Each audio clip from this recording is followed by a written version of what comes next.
With tensions flaring to historic levels in the Middle East, all eyes now on our divided Congress to see if Speaker Mike Johnson will, in fact, bring critical aid to our allies on the floor today. But the Speaker faces immense pressure from the former president and far right of his party. If he makes a move, there could be a motion to vacate. Here to discuss this and more is California Congressman Brad Sherman, second-ranking Democrat on the House Foreign Affairs Committee and co-chair of the House's Israel Allies Caucus. Good morning, Congressman, on a very busy Monday. Thank you for joining us. Good to be with you. So a lot is on the line. You do sit on the Foreign Affairs Committee. Iran's attack sent shockwaves across the world. Put into context how perilous the U.S. should see this situation and why it's so different. Well, in a way, it's been continuing for a long time, but this is the first time Iran hit Israel from its own territory, sent over 300 drones and rockets, and yet the impact has been rather modest. We all pray for Alina, the girl who was an Israeli Arab who was hit by the Iranians, but hopefully there'll be no casualties from this event. I think Israel needs to respond, but I'm hoping that that response is a step down rather than a step up in escalation. And I think the most important way for Israel to respond is continue its covert actions, trying to slow down the Iran nuclear weapons program. Well, as you say, this attack has been considered a clear escalation in ways we have not seen before. And it's happening when tensions have already been really at a high point between the President Biden, and Netanyahu. Has this attack by Iran shifted dynamics politically between the U.S. and Israel? I think this is a case where Israel and the United States are 100% behind each other. The United States participated in downing these weapons. Not only that, so did Britain, France, Jordan, and there's a lot of evidence that Saudi Arabia helped as well. So Israel has a lot of friends, even those who have criticized Israel's performance in Gaza recognize that 300 missiles and drones sent directly from Iranian territory is a terrible thing. And Congressman, talk to me about the significance of that multi-allied response, particularly since it's been so contentious over the Gaza war. Now we're seeing Arab nations coming together, joining forces with the United States and others to defend Israel. Why is that allied response so significant at this moment in time? Well, I think it's important for Israel to show the world that it has friends, not just the United States, but others. And I think there's very little support in the world for the attack that Iran launched. And one has to look at not only what Iran did, but what they tried to do. And they tried to kill hundreds and thousands of Israelis. Do you think that this attack has shifted the narrative now that we're seeing Arab nations also backing and defending Israel, obviously so vital to security in the region? I think it'll shift it for a while. I think we need to see a resolution in Gaza, and in the meantime, we need to see the supplies getting in. And I think Israel has taken some recent steps to inspect more trucks and also to open more entryway points. So I do think that the world will be focused on Israel-Iran for a few days, and after that, we'll be focused on Gaza. So Israel obviously vowing to respond. President Biden fully supported, but urging restraint, as he has with Gaza, but now really urging restraint so this doesn't become a wider conflict. And he's making the distinction. The U.S. will not provide direct military support. This is a stance, as you well know, that's being attacked by Republicans. The G7, however, standing with Biden. Where do you stand? I don't think the United States needs to go to war with Iran, and certainly not on this.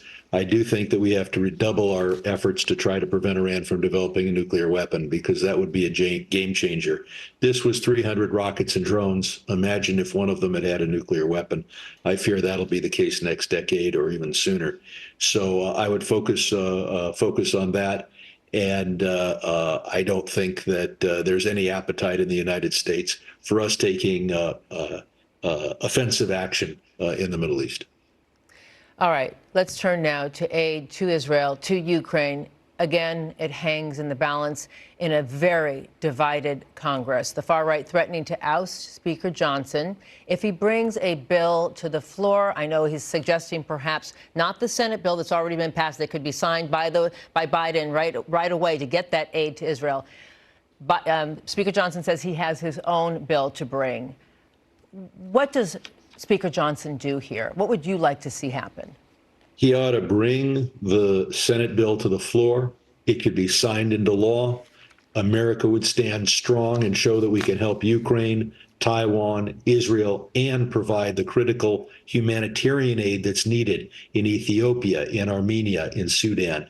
And then Democrats have to stand up and not vote to vacate the speakership. Ultimately, Speaker Johnson's going to have to realize that he can't govern with a 2 or 3 member majority all the time when more than 3 of his members are crazy. So ultimately, he has to have the courage to bring a good bill to the floor, have us pass it, and then I think Democrats will have his back at least on that one issue. Well, let's say he does not bring it to the floor at this really critical junction. Do Democrats then use that, what is it called, that discharge petition to go around the typical ways of doing things to get something done? So far, we don't have a Republican signing the discharge petition, and we would need more than a dozen. Unfortunately, there are a few Democrats who haven't signed yet. And that is a process that's only been used twice successfully in my 28 years in Congress. It's not really an effective tool, but it might be a tool that's used in May if some of the members of the House who are Republican, who are loyal to Johnson, but who realize we've got to provide that aid, especially to Ukraine, which is running out of ammunition right now. I could see that in May the discharge petition would have some chance, but well, let's do it in April. Let's bring up the vote now. Why is there reticence to do it, Congressman? I mean, so much is hanging on the line. If Democrats felt so strongly about it, why wouldn't they break tradition when so much tradition has been broken in Congress?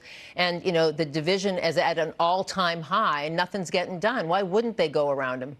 Oh, well, 95% of Democrats have already signed. Those other 5% you might have to talk to. But the hard part is getting any Republicans to sign. And the reason for that is Washington is a very partisan place. The most valuable asset Republicans in the House have is they control what we debate.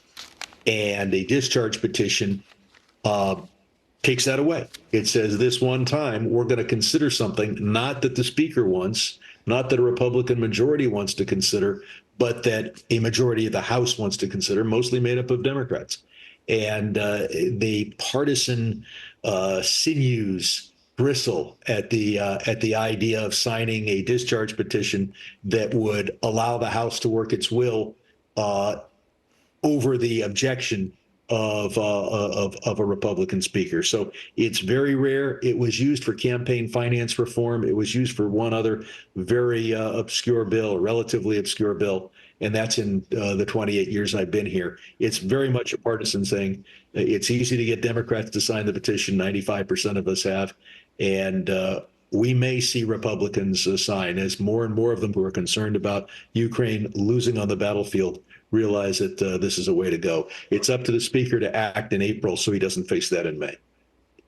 All right, Congressman Brad Sherman, representing the 32nd Congressional District. Thank you so much for joining us this morning.